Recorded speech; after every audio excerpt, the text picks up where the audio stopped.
Banking, shopping, travelling, entertainment, education ಹೀಗೆ ದಿನನಿತ್ಯದ ಎಲ್ಲ ಸ್ತರಗಳಲ್ಲಿ ಟೆಕ್ನಾಲಜಿ ನಮ್ಮ ಜೀವನದ ಹಾಸುಹೊಕ್ಕಾಗಿದೆ. ಈ ನಿಟ್ಟಿನಲ್ಲಿ ಸೈಬರ್ ಭದ್ರತೆ ಅಂದರೆ ಸೈಬರ್ ಸೆಕ್ಯುರಿಟಿ ಕುರಿತಾಗಿ ಮಾಹಿತಿ ಮಾಡಿಕೊಡೋದಕ್ಕೆ ಕಂಪನಾಂಕ ಟೆಲಿರೇಡಿಯೋ ಮುಂದಾಗಿದೆ.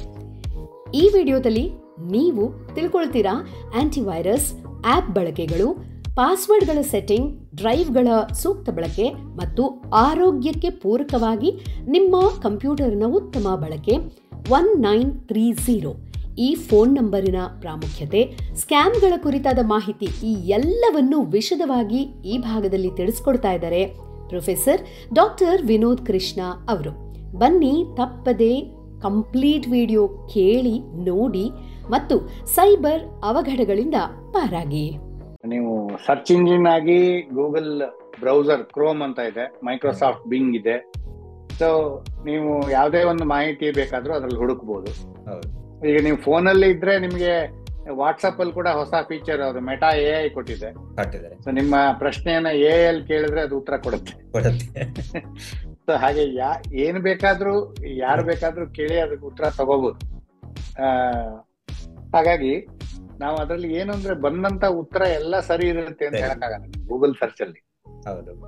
ಸೊ ನೀವು ಅಥೆಂಟಿಕ್ ಸೋರ್ಸ್ ಗಳಿಂದಾನೇ ನೀವು ಕೆಲವು ವಿಚಾರಗಳನ್ನ ತಿಳ್ಕೊಳ್ಳೋದು ಬಹಳ ಒಂದು ಮುಖ್ಯ ಆಗುತ್ತೆ. ನಿಮ್ಮ ಬ್ರೌಸರ್ ಅಲ್ಲಿ HTTPS ಆ ಒಂದು ಲಿಂಕ್ಗೆ ಅದು ಬರದೇ ಇದ್ರೆ ಸ್ವಲ್ಪ ಅದು ಡೌಟ್ಫುಲ್ ವೆಬ್ಸೈಟ್. ಈಗ ಏನಾಗಿದೆ ಅಂದ್ರೆ ನೀವು ನಿಮ್ಮ ಸಾಫ್ಟ್ವೇರ್ ಗಳನ್ನ, ನಾನೇನೇ ಆಗ ಹೇಳಿದ್ದೆ, ಆ ಸಾಫ್ಟ್ವೇರ್ ಗಳನ್ನ ಟೈಮ್ಲಿ ಅಪ್ಡೇಟ್ ಮಾಡ್ಕೊಳ್ತಾ ಇದ್ರೆ ನಿಮ್ಗೆ ಆದಷ್ಟು ಈ ಸುರಕ್ಷತೆ ಒಂದು ಮಟ್ಟಿನ ಸುರಕ್ಷತೆ ನಿಮ್ಗೆ ಇರುತ್ತೆ ಆಲ್ರೆಡಿ. ಆಪರೇಟಿಂಗ್ ಸಿಸ್ಟಮ್ ಇರ್ಬೋದು, ನಿಮ್ಮ ಫೋನಿನ ಆಪರೇಟಿಂಗ್ ಸಿಸ್ಟಮ್ ಇರ್ಬೋದು, ಮತ್ತೆ ಈ ಆಂಟಿ ವೈರಸ್ ಇರ್ಬೋದು, ಮತ್ತೆ ಫೋನಲ್ಲಿ ಬಳಸುವಂತ ಮುಖ್ಯವಾದ ನಿಮ್ಮ ಆಪ್ಗಳು. ಈಗ ಯಾರದೇ ಒಂದು ಮೊಬೈಲ್ ಫೋನ್ ತಗೊಂಡ್ರು ಕೂಡ ಅದರಲ್ಲಿ ಹತ್ತತ್ರ 50-60 ಮೇಲೆ ಆಪ್ಸ್ ಇದ್ದೇ ಇರುತ್ತೆ. ಆದ್ರೆ ನೀವು ಅದೆಲ್ಲಾನು ದಿನ ಬಳಸ್ತೀರಾ? ಇಲ್ಲ. ಆಪ್ ಅನ್ನ ಇನ್ಸ್ಟಾಲ್ ಮಾಡುವಾಗ ನಿಮ್ಮ ಫೋನಿಗೆ ಅದನ್ನ ಅಳವಡಿಸ್ಕೋ ಟೈಮಲ್ಲಿ ನೀವು ಏನೆಲ್ಲ ಪರ್ಮಿಷನ್ ಕೊಟ್ಟಿದ್ದೀರಾ ನೆನಪಿದ್ಯಾ? ಯಾವ್ಯಾವ್ದೋ ಪರ್ಮಿಷನ್ ಕೊಟ್ಟಿದ್ರೆ, ಈಗ ನೀವು ಯಾವ್ದೋ ಒಂದು ಲೊಕೇಶನ್ ರಿಲೇಟೆಡ್ ನಿಮ್ಮ ಮೊಬೈಲ್ ಎಲ್ಲಿ ಏನು ಇರ್ತಾ ಅನ್ನೋ ಲೊಕೇಶನ್ ರಿಲೇಟೆಡ್ ಆಪ್ ಹಾಕುವಾಗ ಅದಕ್ಕೆ ನಿಮ್ಮ ಫೋಟೋ, ನಿಮ್ಮ ಗ್ಯಾಲರಿ ಹೋಗೋ ಪರ್ಮಿಷನ್ ನೀವ್ ಯಾಕೆ ಕೊಡ್ಬೇಕು? ಕೇಳುತ್ತಲ್ಲಿ ನೀವು ಒತ್ತು ಬಿಡ್ತೀರಾ. ಸೊ ಈ ರೀತಿ ಎಲ್ಲ ಆಗುವಾಗ ಆ ಒಂದು ಗಳಿಗೆಯಲ್ಲಿ ಆಪ್ ಬೇಕಿರುತ್ತೆ, ಏನೋ ಒಂದು ಮಾಡ್ಬೇಕು, ಅದಕ್ಕೆಲ್ಲದಕ್ಕೂ ಪರ್ಮಿಷನ್ ಕೊಟ್ಬಿಡೋದು. ಆಮೇಲೆ ಆ ಆಪ್ ಯೂಸ್ ಮಾಡಲ್ಲ ನೀವು, ಅದು ಒಂದ್ಸತಿ ಆದ್ಮೇಲೆ ಅದಲ್ಲೇ ಇರುತ್ತೆ. ಸೊ ಈಗ ಏನಾಯ್ತು, ನಿಮ್ಮ ಮೊಬೈಲ್ ಅಲ್ಲಿ ನಿಮ್ಗೆ ಗೊತ್ತಿಲ್ಲದೆ ಅಥವಾ ನೀವೇ ಇನ್ಸ್ಟಾಲ್ ಮಾಡಿರೋ ಒಂದು ಆಪ್ ನಿಮ್ಮ ಮೇಲೆ ಬೇಹುಗಾರಿಕೆ ಮಾಡ್ತಾ ಇರಬಹುದು. ನೀವೇನ್ ಫೋಟೋ ತೆಗೆದ್ರಿ, ಯಾರ್ಯಾರ ಫೋಟೋ ಇದೆ ಅದರಲ್ಲಿ, ಆ ಫೋಟೋನೆಲ್ಲ ಒಂದು ಕ್ಲೋನ್ ಮಾಡಿ ಇನ್ಯಾರಿಗೋ ಕಳಿಸ್ತಿರಬಹುದು. ಸೊ ಈ ತರದ ಎಷ್ಟೋ ಒಂದು ಸಂಗತಿಗಳಿರೋದ್ರಿಂದ ನಾವು ಈ ಸರ್ಚ್ ಇಂಜಿನ್ ಅಲ್ಲಿ ಇರಬಹುದು ಅಥವಾ ಮೊಬೈಲ್ ಆಪ್ ಗಳಲ್ಲಿ ಇರ್ಬೋದು, ಬಹಳ ಒಂದು ತಿಳ್ಕೊಂಡು ಕೆಲವೆಲ್ಲ ಕ್ರಮಗಳನ್ನ ಮಾಡೋದು. ಈಗ ನಾನು ಇವತ್ತು ಓದ್ತಾ ಇದ್ದೆ, ಯಾರೋ ಒಬ್ರು ಮಹಿಳೆಯವರು 1 ತಿಂಗಳು ಆಲ್ಮೋಸ್ಟ್ ಡಿಜಿಟಲ್ ಅರೆಸ್ಟ್ ಆಗಿತ್ತು, 1 ಕೋಟಿ ಕಳ್ಕೊಂಡ್ರು. ಈ ಡಿಜಿಟಲ್ ಅರೆಸ್ಟ್ ಕಾನ್ಸೆಪ್ಟ್ ಇಲ್ಲ ಅಂತ ಪ್ರಧಾನಿಯವರು ಕಳೆದ ತಿಂಗಳು ಮನ್ ಕಿ ಬಾತ್ ಅಲ್ಲೇ ಹೇಳಿದ್ರು. ಈ ಭಾರತದಲ್ಲಿ ಡಿಜಿಟಲ್ ಎನ್ಕ್ವೈರಿ, ಡಿಜಿಟಲ್ ಅರೆಸ್ಟ್, ಈ ರೀತಿಯಾದಂತ ಯಾವುದೇ ರೀತಿಯಾದಂತಹ ಒಂದು ಏನು ಪ್ರೊಸೀಜರ್ ಇಲ್ಲ. ಪೊಲೀಸ್ ಅವರದ್ದು ಆ ರೀತಿ ಮಾಡೋ ಕ್ರಮಗಳೇ ಇಲ್ಲ. ಅದಾದ್ಮೇಲೆ ಬೇರೆ ಬೇರೆ ಪೊಲೀಸ್ ಮುಖ್ಯಸ್ಥರು ಎಲ್ಲಾ ಕಡೆ, ದೇಶದ ಎಲ್ಲಾ ರಾಜ್ಯಗಳಲ್ಲೂ ಕೂಡ ಈ ಒಂದು ಜಾಗೃತಿ ಕಾರ್ಯಕ್ರಮಗಳು ನಡೆದಿದೆ. ಆದ್ರೂ ಕೂಡ ಇಂಥದ್ದು ಒಂದು ನಡೀತಾ ಇದೆ. ಸೈಬರ್ ಕ್ರೈಮ್ಗೆ ಇನ್ನೊಂದ್ ಕಡೆ ನಾನು ಓದಿದ್ದೇನಪ್ಪಾ ಅಂದ್ರೆ, ಬಲಿಯಾಗೋರಲ್ಲಿ ಅನಕ್ಷರಸ್ಥರಿಗಿಂತ ಅಕ್ಷರಸ್ಥರೇ ಜಾಸ್ತಿ. ಆ ಒಬ್ಬ ಸೈಬರ್ ಕ್ರಿಮಿನಲ್ ಕೂಡ ಒಂದು ಹೇಳ್ತಾನೆ ಆ ಒಂದು ಇಂಟರ್ವ್ಯೂ ಅಲ್ಲಿ, हमको ये पढ़े लिखे बड़े बड़े लोगों को बेवकूफ बनाना ಆಸಾನ್ ಹೈ ಲೇಕಿನ್ ಆಸಾನ್ ಹೈ ಅಂತ. ಹೌದು, ಯಾಕಂದ್ರೆ ನಾವು ಕೂತ್ಕೊಂಡು ಅಪ್ಲಿಕೇಶನ್ಸ್ ಎಲ್ಲ ಡೌನ್ಲೋಡ್ ನಾವು ಇದ್ರಲ್ಲಿ ಮಾಡೋ ಅಷ್ಟು ಕೆಲಸ ಬೇರೆಯವ್ರು ಮಾಡ್ಲಿಕ್ಕಿಲ್ಲ. ಬಟ್ ಅವ್ರು ಎಷ್ಟು ಬೇಕೋ ಅಷ್ಟು ಮಾಡ್ಕೊಳ್ತಾರೆ, ಅವ್ರು ಸ್ವಲ್ಪ ಎಚ್ಚರಿಕೆಯಲ್ಲಿ ಇರ್ತಾರೆ ಅಂತ. ಈ ನಮ್ದು ಅಂದ್ರೆ ನಮ್ಗೆ ಇನ್ನೊಂದು ಏನಾಗುತ್ತೆ, ನಾವೀಗ ಆನ್ಲೈನ್ಗೆ ಅವಲಂಬನೆ ಜಾಸ್ತಿ ಆಗೋಗ್ಬಿಟ್ಟಿದೆ. ಕ್ವಿಕ್ ಕಾಮರ್ಸ್ ಇದೆ, ಎಲ್ಲಾನು ನಾವು ಫೋನಿಂದಾನೇ ತರಿಸ್ಕೋತೀವಿ. ಆಮೇಲೆ ಒಂಥರ ಇದು, ನಾನು ಇನ್ನೊಂದು ಮಾತು ಹೇಳ್ತಿರ್ತೀನಿ, ಇದು this is a gearless generation ಅಂತ. ಸ್ಮೂತ್ ಹೋಗ್ತಾ ಇರುತ್ತೆ, ನೋ ಕಂಟ್ರೋಲ್. ಅದೇ ನೀವು 2 ವೀಲರ್ ಇರ್ಲಿ 4 ವೀಲರ್ ಇರ್ಲಿ ಎಲ್ಲ ಗೇರ್ಲೆಸ್ ಆಗ್ತಾ ಇದೆ. ಸೊ ಎಲೆಕ್ಟ್ರಿಕ್ ವೆಹಿಕಲ್ ಬಂದ್ಮೇಲೆ ಇನ್ನೂ gearless. So gearless has become careless. Very true.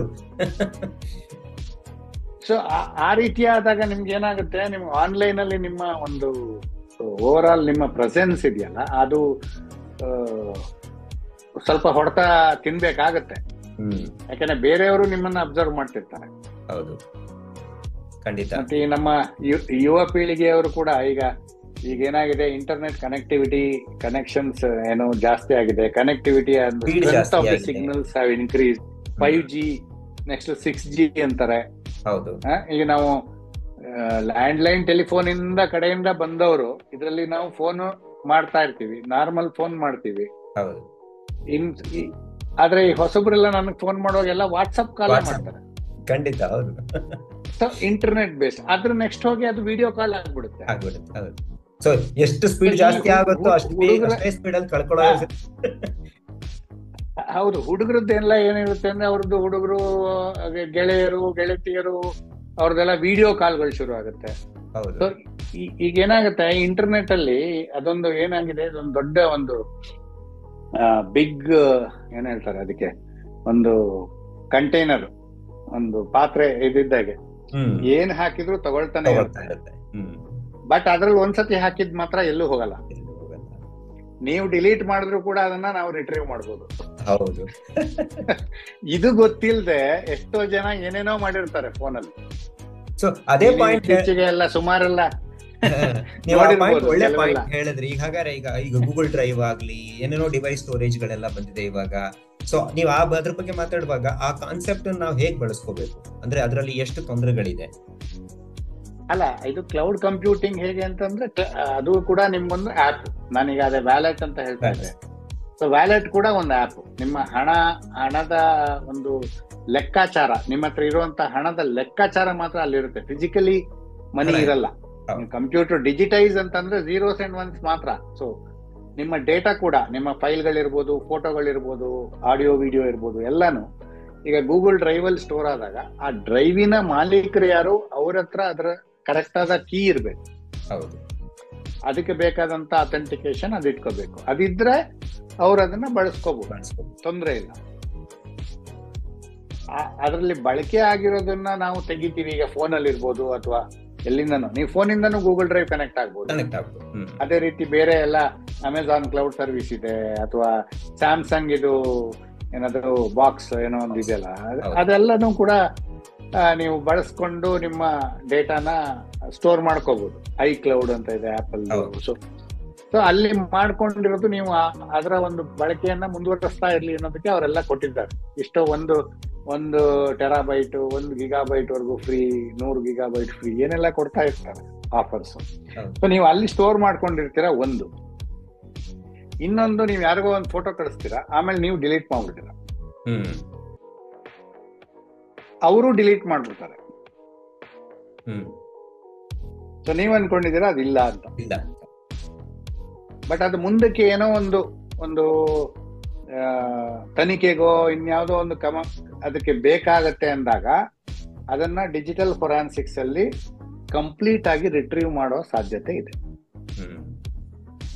So ಇದ್ರ ಬಗ್ಗೆ ಸ್ವಲ್ಪ ನೀವು ಇನ್ನೂ ಒಂಚೂರು ನೋಡ್ಬೇಕು ಅಂದ್ರೆ, ಈಗ ಇತ್ತೀಚೆಗೆ ಆದಂತ 6 ತಿಂಗಳಿಂದ ಆಗ್ತಾ ಇರುವಂತ ಒಂದು ಘಟನೆ ಪೇಪರ್ ಅಲ್ಲೆಲ್ಲ ದೊಡ್ಡದಾಗಿ ಕವರೇಜ್ ಬರ್ತಾ ಇತ್ತು. ಈ ಕಡೆ ಶೆಡ್, ಪಟ್ಟಣಗೆರೆ, ಈ ಕಡೆ ಇವರೆಲ್ಲ ನಾಯಕರು, ನಟರು, ಅವ್ರದ್ದೆಲ್ಲ ಒಂದು ಏನು ನಡೀತು, ಅದರದ್ದೆಲ್ಲ ಅವರ ಮೊಬೈಲ್ ಗಳನ್ನ ತಗೊಂಡು ಫೊರೆನ್ಸಿಕ್ಸ್ ಕಳಿಸಿ ಎಲ್ಲ ರಿಟ್ರೀವ್ ಮಾಡ್ತಾ ಇದ್ದಾರೆ. ಅದರಿಂದ ಡೇಟಾ ಸೊ ಅಲ್ಲಿ ಡಿಲೀಟ್ ಮಾಡಿದ್ರೂ ಕೂಡ ರಿಟ್ರೀವ್ ಮಾಡೋ ಸಾಧ್ಯತೆ ಇದೆ. ಹೌದು. ಸೊ ಹಾಗಾಗಿ ನಾವು ನಮ್ಮ ಏನ್ ಹಾರ್ಡ್ವೇರ್ ನ ನಾವು ಬಳಸ್ತೀವಿ, ಫೋನ್ ಇರ್ಬೋದು, ಲ್ಯಾಪ್ಟಾಪ್ ಇರ್ಬೋದು, ಅದನ್ನ ಇಂಟರ್ನೆಟ್ ಕನೆಕ್ಟ್ ಮಾಡ್ತೀವಿ.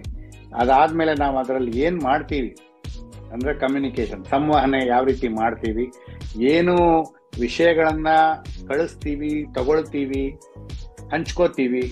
ಸೊ ಅದೆಲ್ಲಾನು ಕೂಡ ಒಂದು ಡಿಜಿಟಲ್ ಫುಟ್ ಪ್ರಿಂಟ್ ಅನ್ನ ಬಿಟ್ಬಿಟ್ಟಿರುತ್ತೆ ಇಂಟರ್ನೆಟ್ ಅಲ್ಲಿ. ಈ ಮನುಷ್ಯ ನಮ್ಮ ಫಿಸಿಕಲ್ ವರ್ಲ್ಡ್ ಅಲ್ಲಿ ನಮ್ಮ ಹೆಜ್ಜೆ ಜಾಡನ್ನ ಅಳಿಸ್ಬೋದು, ಆದ್ರೆ ಈ ಡಿಜಿಟಲ್ ವರ್ಲ್ಡ್ ಅಲ್ಲಿ ನಿಮ್ಮ ಡಿಜಿಟಲ್ ಫುಟ್ ಪ್ರಿಂಟ್ ಅನ್ನ ಅಳ್ಸಕ್ ಸಾಧ್ಯ ಇಲ್ಲ.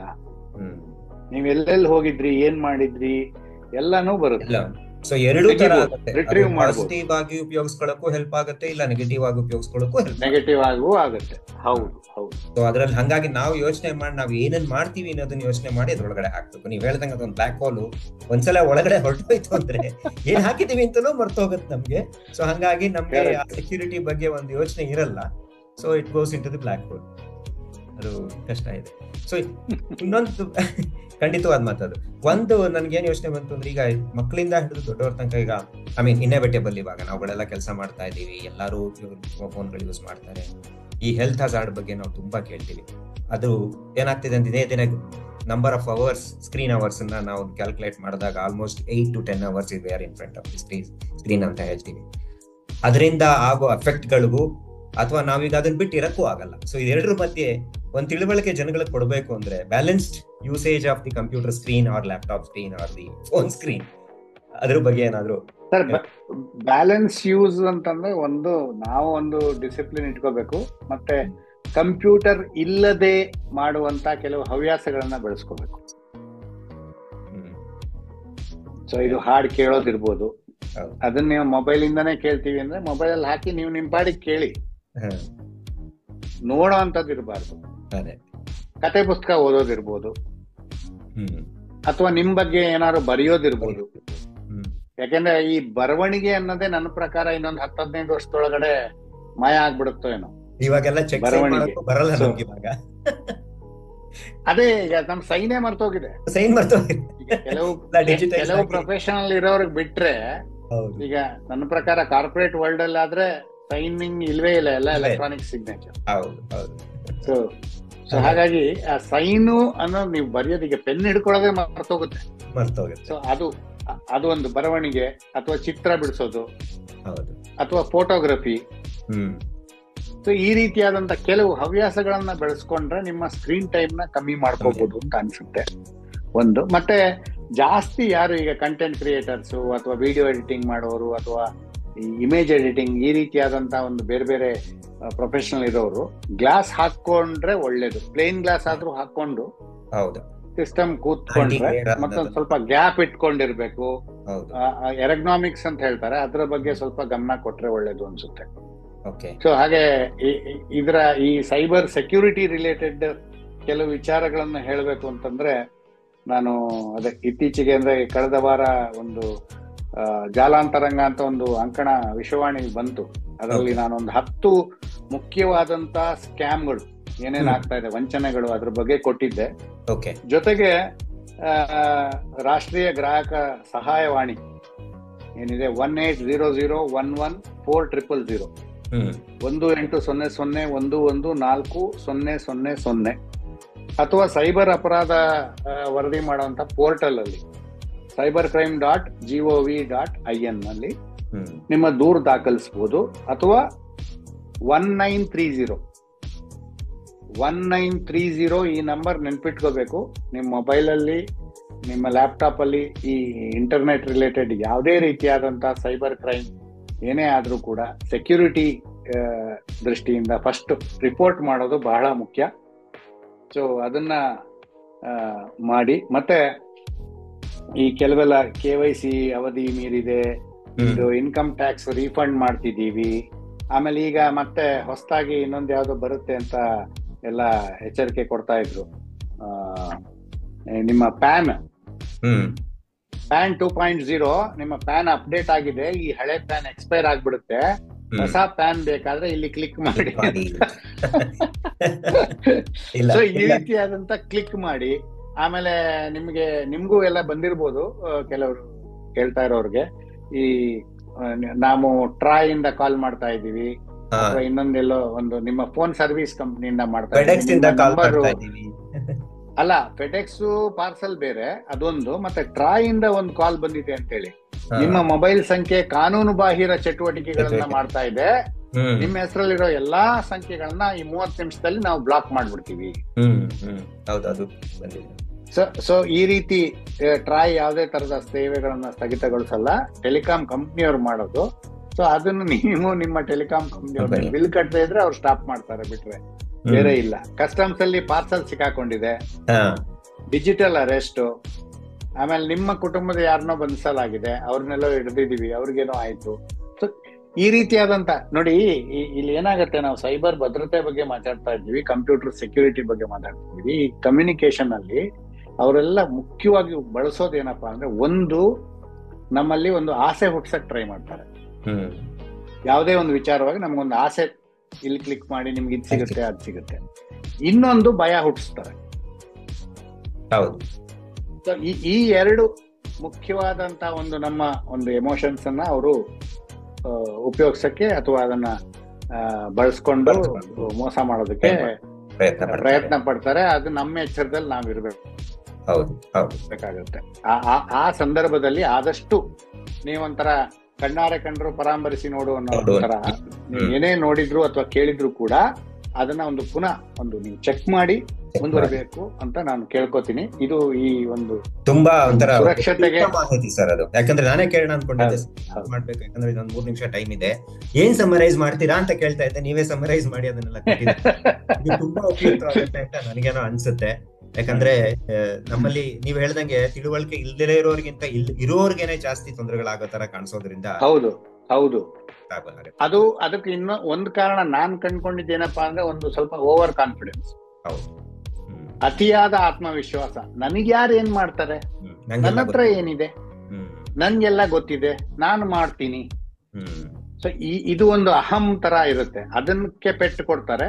ಇಲ್ಲ ಅಂತಂದ್ರೆ ನಿಮ್ಮ ಒಂದು ಭಯ ಮತ್ತೆ ಈ ಇದನ್ನ ಆಸೆ ಹುಟ್ಟಿಸೋದು, ಅದೆರಡನ್ನ ಮಾಡ್ಬಿಟ್ಟು ಇಂಥವರಿಂದ ಬಚಾವಾಗಕ್ಕೆ ನೀವು ಯಾವಾಗ್ಲೂ ಜಾಣರಾಗಿರಿ, ಜಾಗರೂಕರಾಗಿರಿ. ಇದೆರಡನ್ನ ಇಂಪಾರ್ಟೆಂಟ್. ಒಂದು ಭಯ, ಒಂದು ಆಸೆ, ನಿಜವಾದ ಎರಡು ಒಂದು ಜನಗಳಿಗೆ ಈಸಿಯಾಗಿ ಅರ್ಥ ಮಾಡ್ಕೊಳ್ಳೋ ಅಂತ ಎರಡು ಇಂಪಾರ್ಟೆಂಟ್ ವಿಷಯಗಳು. ಯಾಕಂದ್ರೆ SMS ಬಂದ ತಕ್ಷಣ ಕ್ಲಿಕ್ ಮಾಡೋದೊಂದೇ ಗೊತ್ತಿರುತ್ತೆ ಅವ್ರಿಗೆ, ನೋಡ್ಬಿಟ್ಟು ಮಾಡದಲ್ಲೇ ಇರೋದು ನಿಜವಾದ ಒಂದು ಅನ್ಸುತ್ತೆ.